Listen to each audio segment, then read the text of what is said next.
Marco here, Fair Realty, Victoria, BC. 6 months ago on my YouTube channel, I posted a video, The Art of the Fake Unconditional Offer. This pertains to the rescission period legislation introduced by the BC government a year and a half ago. I think the legislation is stupid, but I believe in life and business you have to adapt. And I've adapted to this legislation, and I've put my clients into better positions when purchasing property, and it's been tremendously successful for me and my buyer clients. So just in the last couple of months, for example, I had some clients following a house. They felt the price was a bit high. The seller lowered the price $100,000. The minute the seller lowered the price $100,000, then we made an unconditional offer that was another $175,000 off the new lowered asking price, and my clients got the house. A couple of weeks ago, I had a client pick up a condo that was priced at $500,000 for $467,000. Once again, unconditional offer. We reviewed the strata documents ahead of time. In the last couple of months, I've had clients successfully use these unconditional offers and multiple offer situations. One was 5 offers, one was 6. Both sets of clients got these properties without being the highest offer.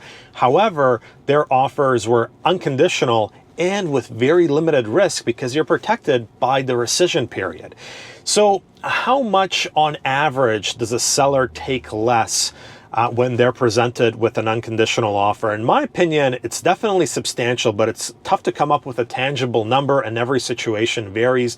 But I'm going to give you a concrete situation that happened to me in the last month. I'm going to adjust the numbers just a tad so the property can't be identified, but the numbers are very close. So a nice home came up here in Victoria.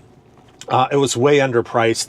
My clients made an offer above asking price. It was multiple offers, and they ended up having an accepted offer.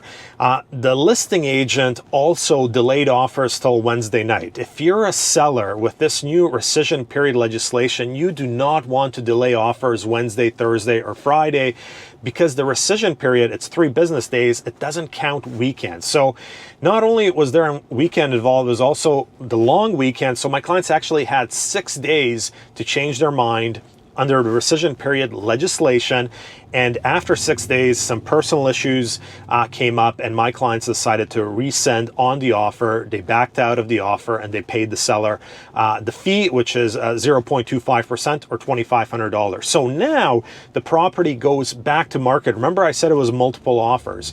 The sellers now accept the conditional offer with conditions. The conditions are removed, and the house ends up selling for $33,000 more than my client's accepted offer.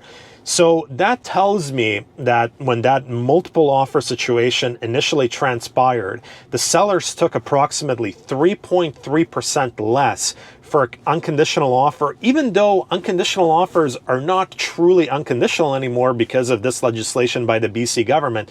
The sellers still perceive unconditional offers as unconditional offers. So that is a concrete example of how much one seller was willing to take less.